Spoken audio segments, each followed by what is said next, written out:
नमस्कार साथियों, रोजगार लाइव के इस सेशन में आप लोगों का फिर से स्वागत है। उम्मीद करता हूं आप सभी तक इस छोटे से वीडियो सेशन का नोटिफिकेशन पहुंच गया होगा। तो सभी साथी जुड़िए। आज के इस वीडियो सेशन में हम डिस्कस करने वाले हैं 20 डे प्लान। बहुत सारे साथियों के फोन कॉल्स आते हैं, मैसेज आते हैं, कमेंट आते हैं कि सर मैंने अप्लाई तो कर दिया है, लेकिन क्या इन बचे हुए 20-25 दिन में मैं तैयारी करके सिलेक्शन निकाल सकता हूँ?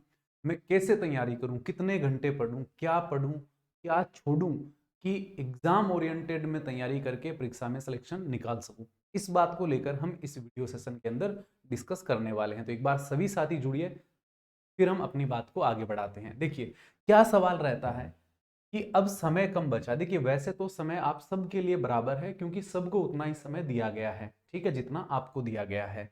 तो इस समय का अगर आप सदुपयोग करते हैं, सही स्ट्रेटजी बनाते हैं, सही प्रिपरेशन करते हैं, तो डेफिनेटली आप बाकी लोगों से आगे निकल सकते हैं और आप सिलेक्शन ले सकते हैं। तो एक तो आपको ये ध्यान रखना होता है कम समय में तैयारी पूरी करने के लिए कि पढ़ना क्या है और छोड़ना क्या है। कितने घंटे आपको पढ़ाई करने की आवश्यकता है, जिसमें यह भी शामिल है कि कितने घंटे क्लासेस देखनी है, कितने घंटे बुक से स्टडी करना है या सेल्फ रीडिंग करना है, क्लास देखें कि किताब पढ़ें। ये सारी बातें जो है इस वीडियो सेशन में समझने वाले हैं। तो चलिए शुरू करते हैं आज का सेशन। सबसे पहले मैं आपको कहना चाहूंगा, इस वीडियो सेशन को पूरा देखना है, ध्यान से देखना है। बहुत सारे टिप्स, मेरा एक्सपीरियंस मैं आपके साथ में शेयर करूंगा। तो पूरा सेशन देखोगे तभी आप सारी बातें अच्छे से समझ पाओगे। बहुत सारी बेसिक बातें हैं और बहुत सारी ऐसी बातें हैं जो आपके लिए सबसे ज्यादा जरूरी भी है। देखिए, टिप्स फॉर प्रेप का मैं बात करूं कि कैसे आपको प्रिपरेशन करनी है, तो एक बार आपको सिलेबस को पूरा पढ़ना है।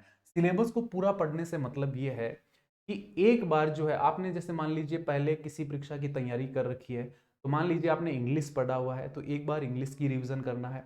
मैथ्स पढ़ रखी है, एक बार मैथ्स की रिवीजन करना है। किसी सब्जेक्ट, जैसे किसी के हॉस्पिटल सर्विस है, तो हॉस्पिटल सर्विस हो सकता है आपके लिए नया सब्जेक्ट हो, उस सब्जेक्ट की थ्योरी अच्छे से पढ़ने की जरूरत है। सभी हॉस्पिटल सर्विस के इंपॉर्टेंट टॉपिक्स पढ़ने की जरूरत है। तो एक कोशिश तो ये करना है, जो सब्जेक्ट और टॉपिक पहले से ज्ञात है वापस नहीं पढ़ना है। ये गलती बहुत सारे स्टूडेंट करते हैं कि जो चीजें आ रही है उन्हीं को बार बार पढ़ते जा रहे हैं। उससे आपका समय बर्बाद होगा, उससे आपकी तैयारी में इंप्रूवमेंट नहीं आएगा, उससे आपकी तैयारी बढ़ेगी नहीं, उतनी ही रह जाएगी। इसलिए जो टॉपिक्स आपको पहले से आते हैं उन टॉपिक्स पर आपको टाइम वेस्ट नहीं करना है। मैं आपको एग्जांपल के तौर पे बताऊं तो मैथ्स में मान लीजिए आपको परसेंटेज आ रहा है, आपको सिंपल इंटरेस्ट आ रहा है, कंपाउंड इंटरेस्ट आ रहा है, आपको टाइम एंड डिस्टेंस आ रहा है। मान लीजिए ये टॉपिक आपको आ रहे हैं, तो आपको इन टॉपिक्स पे टाइम वेस्ट नहीं करना है, ठीक है, क्योंकि ये पहले से पता है। किसी को मान लो कंप्यूटर पहले से आ रहा है, बेसिक पढ़ा हुआ है, ठीक है, काम चल जाएगा। रीजनिंग पहले से पढ़ा हुआ है, रीजनिंग के ज्यादा सवाल नहीं आएंगे, आएंगे तो मुश्किल से 3-4 सवाल, तो रीजनिंग में टाइम वेस्ट नहीं करना है। इसके बाद में मैथ्स में सिलेक्टिव पढ़ना है। मैथ्स को लेकर ज्यादा टाइम वेस्ट नहीं करना है, क्योंकि मैथ्स जो है आपसे इजी टू मॉडरेट लेवल पूछा जाएगा, तो आपको एडवांस लेवल में ज्यादा घुसने की आवश्यकता नहीं है। अगर मैथ्स के मान लीजिए 10 सवाल आते हैं, तो 7 सवाल बेसिक से आएंगे, 3 सवाल थोड़ा ठीक लेवल के आ सकते हैं। तो अगर 10 में से 7 सवाल भी आप मैथ्स में बना लोगे तो आपका काम बन जाएगा। मैं एग्जाम्पल के तौर पे, उदाहरण के तौर पे आपको बता रहा हूं। तो मैथ्स में सिलेक्टिव पढ़ना। बहुत सारे बच्चों की प्रॉब्लम ये होती है कि मैथ्स उनको नहीं आती है, तो जिनको मैथ्स बिल्कुल नहीं आती है उनको 5-6 टॉपिक सेलेक्ट करना है कि भाई मुझे ये टॉपिक्स तो तैयार कर लेना है, क्योंकि आप बिल्कुल जीरो करके आओगे तो फिर सिलेक्शन में बाधा होगी। इसलिए मैथ्स जितना आ रहा है उतना करके आइए, जितने टॉपिक्स आ रहे हैं उतने टॉपिक्स कर लीजिए, बेसिक बेसिक अच्छे से कर लीजिए, ठीक है। इस प्रकार से मैथ्स में आपको सिलेक्टिव पढ़ना है। इंग्लिश में आपको बेसिक और वोकैब पढ़ना है। इंग्लिश में बहुत ज्यादा एडवांस आपको नहीं जाना है। जो साथी 10th बेस है, जो साथी hospital attendant, hospital assistant, OT, lab assistant, lab attendant, office attendant, store attendant, इन पोस्ट की जो तैयारी कर रहे हैं, उनको इंग्लिश में एक बार बेसिक बेसिक पढ़ना है और थोड़ा सा वोकैब आपको पढ़ना है, ठीक है। इससे ज्यादा डीपली आपको जाने की जरूरत नहीं है। वैसे अगर कंप्लीट इंग्लिश आप करोगे तो लगभग जो है आपकी 60-65 घंटे की क्लासेज होती है। अगर आप बेसिक बेसिक करोगे तो लगभग जो है 30-35 घंटे की क्लासेज के अंदर आप कंप्लीट कर सकते हो, जैसा कि मैंने आपको पढ़ाया हुआ है, बैच के अंदर आप पढ़ रहे हो। तो बैच के अंदर भी आपको ये देखना है कि जहां पर एडवांस क्लास आ रही है वो आपको छोड़ देना है, वो आपको पढ़ने की जरूरत नहीं है। अगर आप पढ़ते हो चलेगा, कोई दिक्कत नहीं है, लेकिन अगर आपको लगता है कि नहीं बाकी सब्जेक्ट के अंदर तैयारी कम है, तो आप इंग्लिश के अंदर भी एक सामंजस्य बिठा के तैयारी करोगे। उसके बाद में हॉस्पिटल सर्विस में परीक्षा उपयोगी ही पढ़ना है।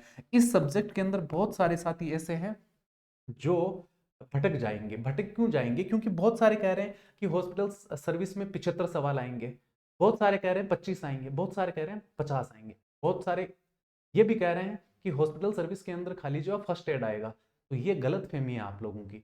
हॉस्पिटल सर्विस को 50% लेके चलना है कि हॉस्पिटल सर्विस की 50% सवाल आपसे पूछे जाएंगे, ठीक है। यानी परीक्षा में 50 सवाल हॉस्पिटल सर्विस के आएंगे। हॉस्पिटल सर्विस का इंपॉर्टेंट रोल रहेगा आपके सिलेक्शन में। तो खाली एमसीक्यू से काम नहीं चलेगा, आपको साथ में थ्योरी भी पढ़ना है। हॉस्पिटल सर्विस के अंदर अभी आगे बताऊंगा मैं कि 40-45 टॉपिक है, कैसे क्या करना है, ठीक है। और थ्योरी जरूर पढ़ें, ये विशेष तौर से आपको ध्यान रखना है कि थ्योरी पढ़ना ही पढ़ना है। देखिए, अगर मैं आपको कोर्स से पढ़े या किताब से, ये भी बहुत सारे लोगों का सवाल है कि सर बहुत कम समय बचा है, अब कोर्स लें कि किताब से पढ़े। साथियों, जब कम समय होता है ना, तभी आप लोगों की मदद करते हैं टीचर्स, फैकल्टीज। यानी कोर्स इस प्रकार से आपका बना हुआ है, जैसे हमारा धोरा क्लासेज का कोर्स है, वो एग्जाम ओरिएंटेड है। उसके अंदर जो है वही टॉपिक्स पर ज्यादा फोकस करा गया है जो आपकी परीक्षा में आ सकते हैं, ठीक है। अब अगर आप कोर्स ले लोगे तो आपको इधर उधर से कहीं हाथ पैर नहीं मारने पड़ेंगे। टीचर पढ़ा रहा है, टीचर को पता है क्या पढ़ाना है, टीचर पढ़ा रहा है, आप पढ़ रहे हो, साथ में नोट्स आप पढ़ रहे हो, ठीक है। अब आपको इधर उधर कहीं जाने की जरूरत नहीं है क्योंकि टीचर आपको काम करके दे रहा है, इसलिए कोर्स इंपॉर्टेंट हो जाता है। किताब भी पढ़े। किताब क्यों पढ़े? किताब इसलिए पढ़े कि आप रोजाना 7-8 घंटे क्लासेस तो नहीं देख सकते, आपकी आंखें थक जाएगी। आप मान लीजिए 4 घंटे क्लासेस देख रहे हैं और 4 घंटे बुक से पढ़ रहे हैं, तो इस प्रकार जब पढ़ोगे तो 8 घंटे की पढ़ाई आपकी हो सकती है, आपकी आंखें भी आपको तकलीफ नहीं देगी, ठीक है। तो ऐसे में किताब भी जरूरी होती है और कोर्स कम समय के लिए ज्यादा जरूरी होता है। अब कोर्स के अंदर यह भी सुविधा होती है कि 1 घंटे की क्लास को आप तेज करके देखोगे तो वो क्लास आधे घंटे 40 मिनट में आपकी पूरी हो जाएगी।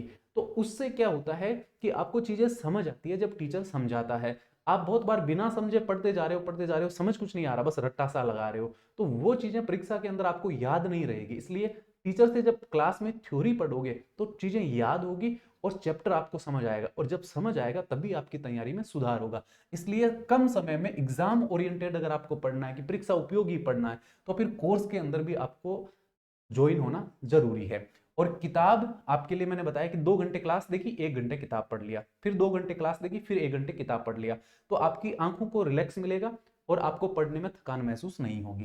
कितने घंटे पढ़ें? तो मेरा यह मानना है कि अगर आपको 20-25 दिन में, बचे हुए 20-25 दिन में सफलता प्राप्त करना है, कम से कम आपको 7 से लेकर 10 घंटे पढ़ाई करनी है।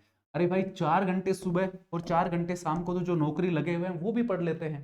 भाई, जो नौकरी लगे हुए हैं ना वो भी तैयारी करते हैं कि भाई मेरा प्रमोशन हो, मैं ऊंची पोस्ट पर जाऊं, तो 4 घंटे सुबह और 4 घंटे शाम को तो वो भी पढ़ते हैं। तो अगर आप नौकरी कर रहे हो ना तो भी आप 8 घंटे पढ़ सकते हो। 8 घंटे पढ़ाई, 8 घंटे नौकरी, 16 घंटे हो गए। 8 घंटे बचे, 6 घंटे की नींद, 2 घंटे की नियमित क्रियाएं हो गई, तो 8-16 और 8-24 घंटे कंप्लीट हो जाते हैं। तो कम से कम आपको 7 से 10 घंटे का अपना शेड्यूल लेकर चलना है बचे हुए 20 दिन में। क्योंकि अगर देखो, जिंदगी में सफल होना है, नौकरी प्राप्त करनी है, तो फिर छोटी मोटी चीजों को इग्नोर करना पड़ेगा और पूरी तरह से पढ़ाई पर आपको फोकस करना पड़ेगा, क्योंकि आपकी जिंदगी का सवाल है। प्रैक्टिस कैसे करें? प्रैक्टिस सबसे ज्यादा जरूरी है। कम समय के अंदर आपका पेपर होने वाला है, पेपर का पैटर्न इस बार डिफरेंट है, प्रैक्टिस करना जरूरी है, इसलिए प्रैक्टिस भी करना है। जैसे मान लीजिए मैं आपको है 7:30 बजे क्लास करवाता हूँ, ये प्रैक्टिस की होती है। एक क्लास में 9:15 बजे करवाता हूँ, ये भी प्रैक्टिस की होती है। एक क्लास हमारी 4:30 बजे होती है, ये प्रैक्टिस की होती है। तो यहाँ से आपकी प्रैक्टिस हो रही है। बाकी आप क्लास में थ्योरी पढ़ रहे हैं या बुक से आप टॉपिक्स पढ़ रहे हैं, तो वहां से आपकी तैयारी हो रही है। प्रैक्टिस भी जरूरी होती है, लेकिन खाली प्रैक्टिस से काम नहीं होता है, थ्योरी भी जरूरी है। जैसे कि हॉस्पिटल सर्विस आपका जो सब्जेक्ट है, उसके अंदर आपको थ्योरी पढ़ने की जरूरत है। देखो, हॉस्पिटल सर्विस से डरने की, घबराने की आवश्यकता नहीं है। लगभग 40 से 45 छोटे बड़े टॉपिक्स है, और ये 40 से 45 टॉपिक जो है आपको कोर्स के अंदर मात्र 35 घंटे में पढ़ाए गए हैं। अगर आप रोजाना 3 घंटे की क्लास लेते हैं ना, तो भी लगभग आप ये मानिए कि 10-12 दिन के अंदर पूरा बैच हॉस्पिटल सर्विस की क्लासेस का पढ़ सकते हैं। और जो सेल्फ रीडिंग आपको करनी है, जैसे मैंने आपको एक बुक बताई है हॉस्पिटल सर्विस की तैयारी की, तो उस बुक को अगर आप पढ़ते हो तो 7 से 10 दिन के अंदर आप 2-2 घंटे डेली अगर पढ़ोगे तो भी कंप्लीट कर लोगे। क्योंकि ये जो 40-45 टॉपिक है, ये संख्या में ज्यादा है, बड़े ज्यादा नहीं है। लेंथी टॉपिक मुश्किल से 10 है। बाकी जो टॉपिक है ना आपके 20-25 टॉपिक, वो छोटे छोटे टॉपिक है। 1 घंटे में आप 3 टॉपिक, 4 टॉपिक तक पढ़ सकते हो, ठीक है। दिक्कत यह है कि आपने पहले ये सब्जेक्ट नहीं पढ़ा है, दिक्कत यह है कि मार्केट में कोई बहुत सारी बुक्स नहीं है, दिक्कत यह है कि हर किसी के पास में सही कंटेंट नहीं है, और जब तक सही कंटेंट नहीं पढ़ोगे तब तक आप तैयारी नहीं कर पाओगे। इसलिए आपको हॉस्पिटल सर्विस का बहुत सही से एक ही जगह से अच्छे से तैयारी करने की जरूरत है, और ये सारे टॉपिक्स आपको पढ़ने की जरूरत है, क्योंकि किसी भी टॉपिक से कोई भी सवाल पूछा जा सकता है। तो कम से कम आपको रोजाना 7-8 घंटे पढ़ना है। हॉस्पिटल सर्विस पर थोड़ा स्पेशल आपको फोकस करना है कि भी मैं ये 3 से 4 घंटे खाली हॉस्पिटल सर्विस को दूंगा, सुबह या फिर शाम के, ठीक है। इसके बाद में जो बाकी सब्जेक्ट है, जैसे जीके है, जीके में आपको 1 से 2 क्लास लेनी है। जैसे अगर आप कोर्स में हैं तो कोर्स में एक क्लास आपने जीके की ले ली, एक क्लास में आपको प्रैक्टिस करवाता हूं वो ले ली। उसके साथ में आप लूसेंट की बुक पढ़ सकते हैं। लूसेंट की बुक में सब्जेक्टिव नहीं पढ़ना है, जो विविध में टॉपिक दिए हैं वो आपको पढ़ने हैं। स्टैटिक जीके आपको पढ़ना है, जैसे मैंने क्लासेस करवा रखी है स्टैटिक जीके की, वैसे ही आपको लूसेंट वाली बुक से स्टैटिक जीके पढ़ना है। अगर लूसेंट वाली बुक नहीं है, कोर्स के अंदर क्लासेस आप देख रहे हो वो क्लासेस पढ़ लीजिए, उनसे संबंधित कुछ भी आपको मिले वो आप तैयार कर लीजिए। और मैथ्स में एक क्लास ले लो और एक प्रैक्टिस, डेली प्रैक्टिस कर लो मैथ्स के अंदर। जैसे मान लीजिए आज आपने परसेंटेज लिया, परसेंटेज की क्लास देखी, उसकी प्रैक्टिस कर ली। लाभ आने की क्लास देखी, लाभ आने की प्रैक्टिस कर ली। ऐसे आपको चलना है। तो मैथ्स के अंदर मुश्किल से जो है आपके लगभग 15-16 टॉपिक अगर आप पढ़ लोगे 15-16 दिन के अंदर, तो वहां से आपका काम बन जाएगा। यानी आपके उतने मार्क्स आ जाएंगे मैथ्स में जो आपका सिलेक्शन करवा देंगे, ठीक है। सेल्फ रीडिंग, सेल्फ रीडिंग अगर आप करते हो तो आप कंप्यूटर के अंदर, ये बात मैंने कंप्यूटर के लिए लिखी है, कंप्यूटर आप 10 दिन में कर सकते हो। अगर आप सेल्फ रीडिंग, खाली रीडिंग करोगे, क्लासेस की जरूरत ही नहीं है, खाली अगर आप रीडिंग करोगे तो बेसिक कंप्यूटर के 7-8 टॉपिक है, 10 टॉपिक है मैक्सिमम। वो 10 टॉपिक आप 10 दिन के अंदर आराम से पढ़ सकते हो। और कंप्यूटर के अंदर जो है बेसिक सवाल पूछे गए थे, शॉर्टकट कीज वगैरह, इनपुट आउटपुट डिवाइस वगैरह, सॉफ्टवेयर हार्डवेयर के बारे में, तो ये चीजें आप आराम से 10 दिन में पढ़ सकते हो, क्योंकि आप सब 10वीं पास हो, थोड़ा मेच्योर हो, कंप्यूटर के बारे में आपको थोड़ा जानकारी है, कहीं ना कहीं आपने यूज किया है, तो आप कंप्यूटर खुद से कर सकते हो। और मैं कंप्यूटर के लिए आपको मैराथन क्लासेस करवा के 3-4 क्लासेस के अंदर सारे टॉपिक्स की प्रैक्टिस करवा दूंगा, ठीक है। तो यहां से आपकी कंप्यूटर की तैयारी हो जाएगी, ठीक है। तो इस प्रकार से आपको लेकर चलना है। ये जरूर ध्यान रखना कि जो टॉपिक्स पहले से आ रहे हैं उन पे आपको ज्यादा फोकस नहीं करना है। और सबसे बढ़िया है कि अगर आपको एग्जाम ओरिएंटेड एक ही जगह से सारा पढ़ना है, हाथ पैर नहीं मारना है, प्रॉपर पढ़ना है, तो फिर आप बैच के अंदर शामिल हो सकते हो। और थोड़ा क्लासेस का जो बैच है उस पर विजयश्री ऑफर चल रहा है, मात्र 999 में आप पूरा बैच ज्वाइन कर सकते हो, जिसमें आपको सारे सब्जेक्ट पढ़ाए जा रहे हैं, सारे सब्जेक्ट की क्लासेज है, फिर नोट्स है, फिर एमसीक्यू की प्रैक्टिस भी है, ठीक है। और ये ऑफर है, इसमें आपको खूब फायदा मिल रहा है। 1499 की जगह मात्र आपको 999 में मिल रहा है। इस प्रकार आप जिस भी पोस्ट की तैयारी कर रहे हैं, ओटी, लेब, उनकी आप तैयारी यहाँ से कर सकते हैं। Data entry operator, LDC, UDC की तैयारी कर सकते हैं। और ये वो हॉस्पिटल सर्विस की बुक है जिसके बारे में मैंने आपको बताया था।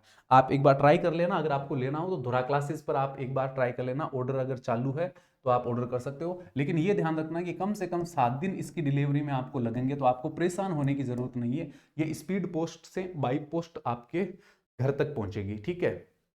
तो ये बुक जो है इसके अंदर 1 वीक अप्रोच है, एक सप्ताह के अंदर पूरी किताब आप पढ़ सकते हो। लगभग 250-60 पेज है, 250-60 पेज आप 7 दिन में पढ़ सकते हो, ठीक है। सारे टॉपिक्स कवर कर सकते हो अगर आप क्लासेस के साथ में पढ़ते हो। तो इस सब्जेक्ट की जो पूरी टेंशन है वो मुझे लगता है आपकी समाप्त हो जाएगी, क्योंकि हॉस्पिटल सर्विस के अंदर 40-45 टॉपिक से बाहर क्या ही पूछेगा अगला, भाई सारे टॉपिक्स तो आ गए। अब इससे आगे जो है वो नोट सेट के अंदर एनओ की परीक्षा में, एसओ की परीक्षा में पूछता है, तो वो तो आपसे पूछने से रहा, क्योंकि आपकी तो अटेंडेंट और असिस्टेंट की पोस्ट है।